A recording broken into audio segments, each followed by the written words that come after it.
serez là jusqu'à minuit, comme tous les soirs. Cette semaine, 23h minuit, juste après l'athlétisme. Et oui, cette semaine, jusqu'à dimanche, l'athlé est là de 18h à 23h et on se régale. Pas de médaille pour les Français ce soir, mais une actualité football tout de même intense. Comme d'habitude, avec ce soir, dans l'After, l'émission qui dit tout haut ce que le monde du football pense tout bas. François Valardeau. François, bonsoir. Bonsoir les amis, bonsoir. Et Alpha Baldé. Alpha, bonsoir. Salut Gilbert, salut à tous. Ça va les gars? Eh oui, ça va bien, un peu mouillé, mais ça va pas mal. Alors, un peu mouillé par l'eau, hein. Moi ça va, l'émotion je contrôle, hein, mais il tombe des flaques en ce moment chez nous. Ouais, bon, c'est comme ça. Hein, pour ta chevelure et la mienne, c'est toujours un petit peu plus problématique. Alors, j'ai quelques résultats à vous donner avant qu'on démarre l'after et qu'on démarre par le mercato. Parce qu'il y avait des matchs portugais ce soir, notamment, qui étaient à vivre sur SFR Sport. Il y en a toujours un qui est en cours d'ailleurs entre Benfica et Braga, c'est la mi-temps. Benfica mène 2-1 face à Braga, c'est le premier choc portugais de l'année. Et puis tout à l'heure, Porto a battu Estoril tranquillement 4-0. Il va y avoir des avis ce soir concernant Valère Germain. François veut en parler. Concernant Zidane, Alpha veut en parler. Et concernant Dembélé, là c'est moi qui veux en parler. Mais d'abord, tout le mercato, c'est tout de suite dans l'after.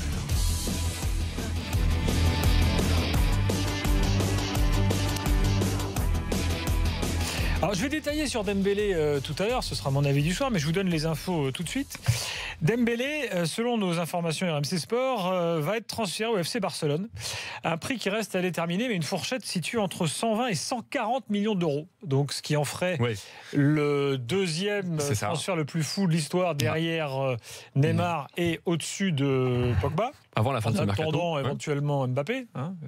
Voilà. Et aussi, oui. Et alors le truc qui est dingue dans cette histoire, donc il sera resté un an à Dortmund, le truc qui est dingue dans cette histoire, c'est que Rennes va récupérer aux alentours de 40 millions d'euros. C'est ça. Parce que les Rennais, c'est gros malins, ont vendu 15 millions l'an dernier avec un bonus si jamais il y avait une revente à plus de 5 millions d'euros.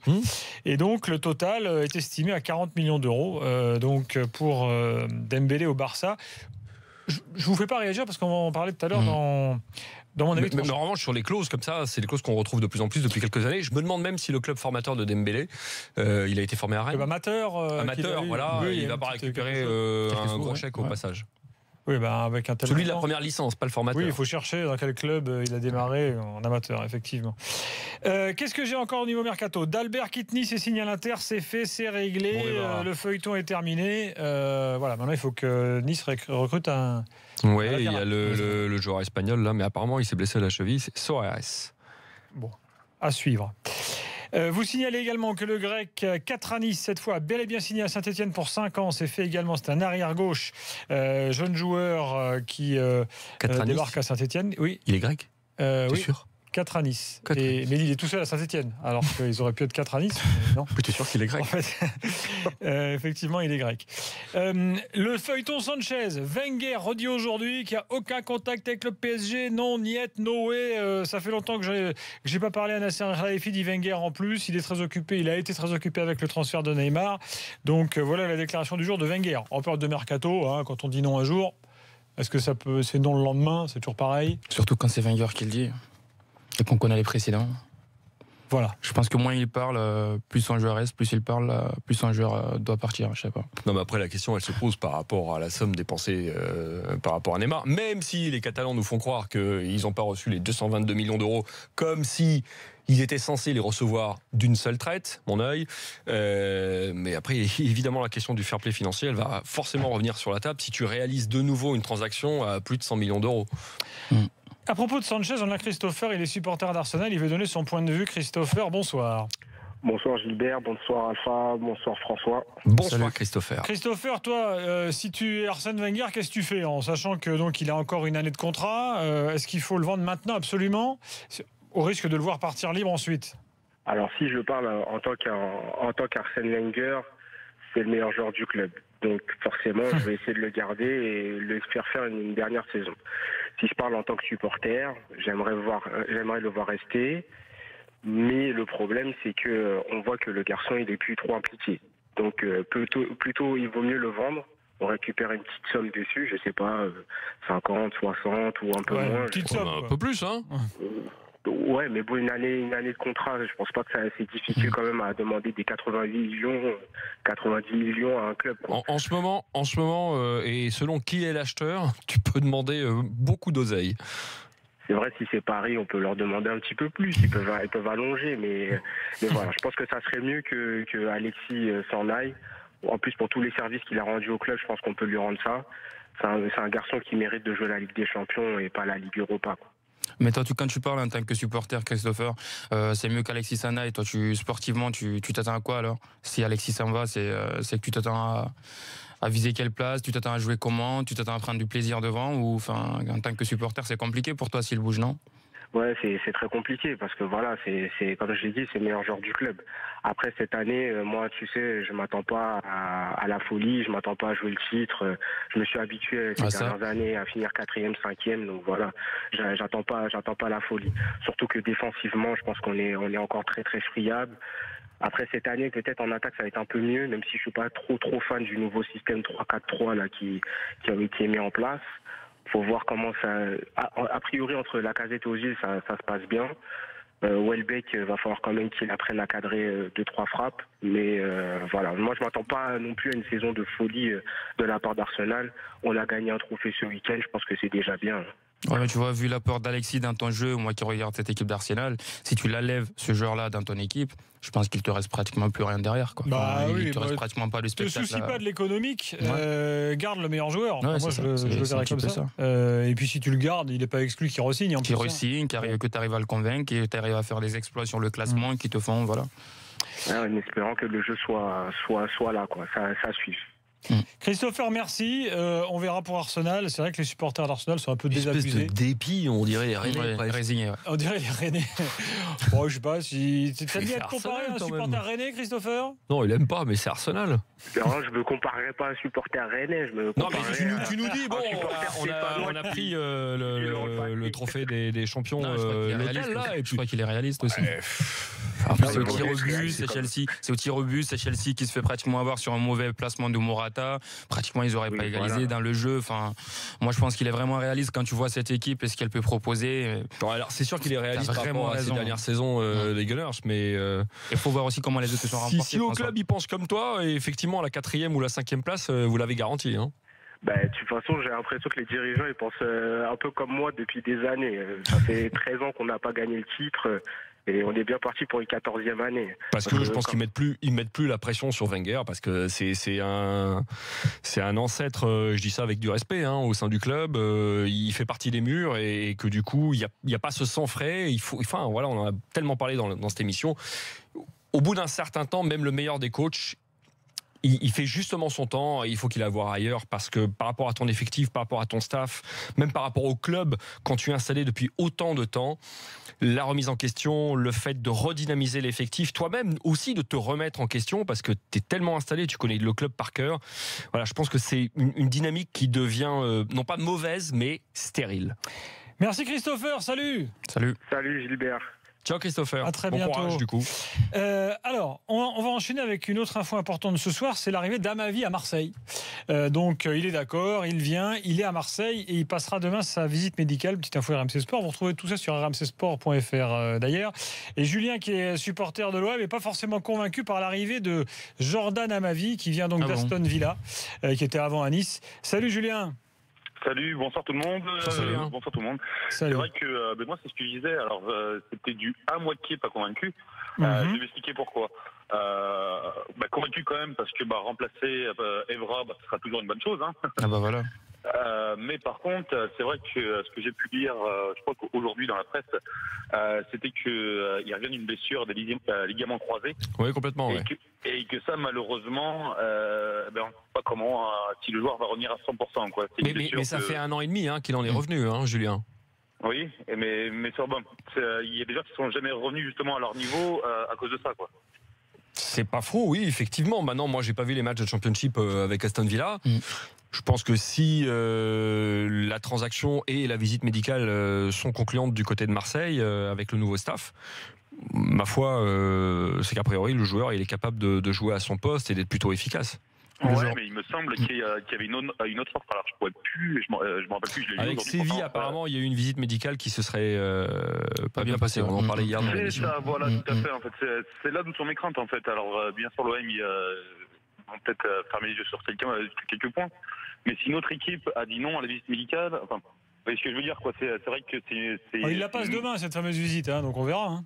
Ouais, c'est ça, ouais, mais c'est. Il la passe demain. Le problème, c'est qu'on verra. C'est pas du 100% convaincu, c'est ce que je disais, quoi. Qu'est-ce que t'en penses? Ouais, mais tu sais que tu peux caler dans un club pour une visite médicale et réussir dans un autre et faire une saison correcte. Après, moi je pense qu'il faut déjà attendre de voir les résultats de la visite médicale et ensuite pour remplacer Patrice Evra, moi je pense que tu perds pas quand même au change quand tu fais signer Amavi pour prendre la place de Pat. Et après, quand j'ai lu un petit peu ce que ça en était du côté d'Aston Villa la saison dernière, c'est vrai qu'il n'a pas été excellent et que les supporters ne voulaient pratiquement pas qu'il reste. Mais je pense que revenir dans le championnat français qu'il connaît, le contexte marseillais qui va peut-être lui permettre de s'épanouir, c'est pas quelque chose de, c'est pas une très mauvaise idée, quoi. Voilà, je pense qu'il faut lui donner sa chance et essayer de voir ce qu'il. C'est du mitigé, quoi. Bon, on verra dans l'instant. À Marseille, on réclamait plus un défenseur central. Ah bah oui, ce que j'allais te dire, ouais. Qu'un latéral. Ouais. Bon, bah là, c'est un latéral qui arrive. Ce qui n'exclut pas qu'il y a un défenseur central qui glisse dans l'axe. Qui revienne aussi, un autre. Donc 4 latéraux. Tiens, d'ailleurs, Rod Fanny, il est toujours dans l'effectif? Ouais. Oui. Vous avez Ubocan, Rolando. Doria, vous l'avez pas vendu? Bah non, il est toujours là. Hein. Non, donc tu as Doria, Ubocan, Rolando, Fanny qui peut jouer dans l'axe. Et donc Rami. Et de l'autre côté, et Adil. Et de l'autre côté, tu as Bedimo, qui n'est pas vendu, Patevra, Amavi. Et le jeune. Tu vois jamais là. Non, mais là, de toute façon, il y a 3 semaines encore de mercato, les amis, pour dégraisser. Hein, et ils vont devoir dégraisser dans le Champions Project. Oui, je veux dire, Bedimo, j'ai cru lire aujourd'hui qui était sur le départ. Hein. Non, mais c'est clair. Non, mais là, il y a des joueurs, ils te font le nœud et le paquet cadeau avec, hein, et ils te les envoient. Alors, concernant Marseille, une déclaration de Rudy Garcia. Alors, c'est une interview à apparaître dans l'équipe demain. Rudy Garcia dit « Je pense que Giroud ne veut pas venir à Marseille. » Donc, en gros, il clôture le dossier. Bah oui, l'entourage ne veut pas, d'après les informations, c'est que l'entourage n'est pas très emballé par le fait de venir à Marseille. Et Giroud, on l'a dit ici pendant cet été, je pense que c'est quelqu'un qui a toujours voulu aller au défi, depuis Tours, depuis Montpellier, tous ces clubs où il est passé, même en équipe de France, a toujours été quelqu'un qui a mérité sa place, qui est parti au duel pour essayer de chercher quelque chose. La théorie, c'est qu'il reste à Arsenal pour se Moi, c'est ce que j'avais dit. Moi, c'est ce que j'avais dit. Fallait qu'il reste. Enfin, fallait pas forcément qu'il reste à Arsenal, mais je pense que rester à Arsenal, gagner sa place, il y a plus de crédit que de venir à Marseille. Et on sait jamais comment ça peut se passer le contexte marseillais, quoi. Après, en termes de salaire, ça doit être pas loin de 600 000 euros. Julien, qu'est-ce que t'en penses? Ça doit devenir très très lourd. Moi, ce que j'en pense, c'est que déjà, c'est vrai que Giroud, ça aurait été génial qu'il vienne à Marseille, ça reste un top player. Mais c'est vrai que je pense qu'il a raison, puisqu'on le voit en équipe de France à cause de popularité malgré ses bons matchs, malgré ses bonnes minutes, il a jamais eu la popularité de son match, quoi, de ses qualités qui mérite. Voilà, tout à fait. Ouais. Donc, je pense que pour lui, c'est vrai que pour Marseille, ça aurait été formidable. Hein. Par contre, après, c'est vrai que pour lui et comment il est vu en France, je pense que c'est mieux qu'il s'éclate en première ligue, quoi. Bon, en tout cas, voilà, ça semble bouclé. Si Rudy Garcia le dit comme ça, hein, je pense qu'il n'y a plus rien à rajouter. Julien, merci beaucoup. Merci à vous, merci tout le monde. Salut Julien. Et à très bientôt dans l'after. Au niveau mercato, qu'est-ce que j'ai encore? Boudbouz qui s'en va pour de bon au Betis Séville. L'un des meilleurs tireurs de coups francs de notre Ligue 1 quand même. Boudbouz qui avait la particularité, parce que ça se fait plus beaucoup aujourd'hui, de les travailler ces coups francs et de faire des séances d'entraînement en plus pour faire des coups francs. Non, mais c'est vrai non, pourquoi tu penses qu'il y a des mecs qui traînent la patte pour ce genre d'exercice? Moi je me souviens très bien d'avoir fait un petit reportage sur le sujet où maintenant les entraîneurs ne veulent plus que leurs joueurs restent. Certains disent non, reste pas faire des coups francs, tu vas te blesser, rentre au vestiaire. Alors qu'à l'époque, les Juninho et compagnie, il restait une bonne heure de plus. Tu te souviens même de Papin il y a quelques années. Non, mais je suis un peu étonné parce qu'il y a un des meilleurs tireurs de coups francs en Europe, qui est le Danois Vass, qui est passé par la Ligue 1, et je pense qu'il a aussi travaillé cet exercice quand il était, pour ceux qui feu Evian Tonon Gaillard, et qu'aujourd'hui avec le Celta Vigo c'est un des tout meilleurs tireurs de coups francs, sinon le meilleur en termes d'efficacité de la Liga. Écoute, en tout cas, Boudbouz est à Séville et le club a mis en ligne une petite vidéo de présentation qui est assez drôle. Donc on va l'écouter à la radio et la regarder sur BFM Sport, enfin une partie en tout cas, écoutez.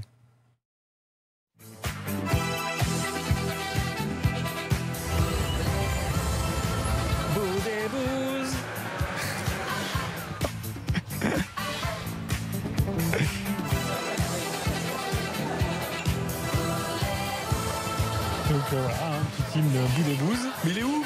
Il va arriver là.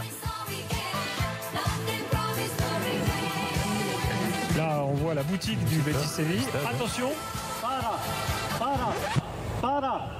No soy voulez-vous, me llamo Boudebouz. Bienvenido Boudebouz. Donc, ça, moi, ils ont déjà fait la chanson et tout. Ils ont perdu Neymar, ils ont gagné Boudebouz quand même. Quoi. Non, mais c'est bon. Non, mais le club, ils ont pété un boulon. Non, c'est bien, mais c'est bien en termes de com. Voilà, c'est frais, c'est nouveau. T'as pas toujours les sempiternels. Alors, t'es tellement content d'être là. Ben oui, je suis content parce que les supporters, parce que le club. Alors, juste quand même, j'écris les images, évidemment. Pour les auditeurs qui sont sur RMC et qui sont de nombreux sur RMC, on voit des images assez étranges d'un centre commercial qui n'a rien à voir à l'affaire, d'une salle d'attente de médecins qui n'a rien à voir avec la fin. C'est ni fait ni à faire ce truc. Toute la ville entendait ça. D'accord, ça c'est 4e degré. Bon, tout le monde a reconnu la bande son quand même pour les plus de 40 ans. Abba. Ah bah non mais Abba. Oui, Boudebouz quoi. Boudebouz. Voulez-vous Abba. Voilà, donc il est parti. Boudebouz, qui va le remplacer à Montpellier? Pour l'instant, personne. Donc voilà pour son cas à lui. Info lyonnaise. Les gars, on a appris aujourd'hui par la bouche des dirigeants que Morel reste à Lyon. Donc il y avait un contact éventuel avec Bordeaux. Il reste à Lyon et pour jouer en défense centrale, a dit Genesio. Et Lyon recrutera encore un milieu de terrain. En gros, profil remplaçant de Lucas Touzard. Oui, parce qu'ils ont besoin de se renforcer dans ce secteur en termes d'effectifs. Mais après, moi, sur la défense centrale, donc ça veut dire qu'ils en ont 3 spécifiques sur ce poste, et les 2 titulaires, Marcelo et Morel, donc qui est confirmé parce que Genesio l'a dit à la fin de la saison qu'il jouerait à ce poste-là et qu'il le décalerait de latéral gauche. Pas mal. Et puis il y a Diakabi. Moi je l'ai tout parce qu'ils ont vendu Mamana. Moi je l'ai trouvé plutôt pas mal en amical face à l'Inter lorsqu'il était dans l'axe, avant qu'il aille sur le côté ou le match qu'il perdait en Chine, je crois. Et sa complémentarité avec Marcelo avait été, je dirais pas remarquable, mais quand même avait été moins dégueulasse que certaines qu'on a vues la saison dernière. Donc pourquoi pas avoir. Maintenant dans l'entrejeu lyonnaise, il faut forcément de l'expérience quand tu perds des mecs comme Gonalon ou Tolisso qui ont quand même de la bouteille et qui ont quand même une expérience de Ligue 1. C'est sûr qu'il faut que tu apportes quelque chose pour te permettre de stabiliser ce milieu-là. Voilà. Et quand Touzard n'est pas là, c'est sûr que tu as un creux dans l'entrejeu qu'il va falloir combler. Donc forcément, ils sont en train de réfléchir là-dessus. C'est quand même un second couteau qui va arriver si Touzard est. Oui, c'est plus pour reposer Touzard. C'est pas un cadre, quoi. Oui, mais ça sera plus pour reposer Touzard lorsqu'il ne sera pas là ou pour essayer d'apporter quelques alternatives sur la défense centrale de Lyon. Gilbert m'en voudra pas de dire que c'est pas l'attaque strasbourgeoise qui a vraiment mis à l'épreuve cette paire d'actions. Et il va falloir attendre de voir Morel et Marcelo se confronter et se frotter à plus fort. D'autres infos encore. Baebek prêté une nouvelle fois par le PSG, cette fois aux Pays-Bas, à Utrecht. Donc il va être prêté, on dirait des écouteurs quoi. Sans option d'achat. On dirait des écouteurs le mec. Il est tout le temps prêté ou un chargeur iPhone. Il est tout le temps prêté. Il est jamais. Le chargeur iPhone du PSG. Le mec il est tout le temps. Il est jamais dans sa chambre, tout le temps prêté quoi. C'est ça. Puis au final souvent le chargeur iPhone, il y a un mec qui te le rend jamais. Exactement. Hein, au final je pense qu'il va partir sans revenir. Ça sent le vécu. Le Brésilien Silva à Saint-Etienne pour 3 ans. Il est latéral gauche. Gabriel Silva, il vient d'Udinese. Saint-Etienne, là, il recrute ces derniers jours. Alors, c'est pas des joueurs des cadors, c'est en mode Saint-Etienne, quoi. C'est-à-dire que ça coûte pas cher, mais espérons pour Saint-Etienne que ce soit efficace. Et donc, Gabriel Silva, Udinese, contrat de 3 ans, il a 26 ans. Il a été formé à Palmeiras, donc il était à l'Udinese depuis 2012. Voilà, donc on va voir un peu ça. Voilà. Et puis au niveau mercato, qu'est-ce que j'ai encore à vous donner? Une dernière petite info internationale pour vous dire que Soldado va passer de Villarreal à Fenerbahçe. C'est le club turc qui l'a fait savoir aujourd'hui. La Turquie est décidément de plus en plus attirante pour les footeux. Voilà. Tous les jours, on a un nouveau joueur qui part en Turquie. Oui, et puis des joueurs qui ne sont pas des seconds couteaux, forcément. Voilà pour le mercato. Dans quelques instants, on est de retour. Vous avez tout sur le mercato là, les gars. Pour ceux qui rejoignent l'after à 23h, c'est complet. C'est sur rmcsport.fr si vous avez raté quelques trucs. Il y a tout. Dans quelques instants, le cas d'Embélé avec Nicolas au 32-16, c'est mon avis. Ensuite, on va parler de Valère Germain et de Zidane. Et puis pendant ce temps-là, Benfica mène 3-1 face à Braga dans le choc de la semaine. C'est la première journée du championnat du Portugal. C'est sur SFR Sport. On se retrouve tout de suite sur RMC et BFM Sport dans l'after.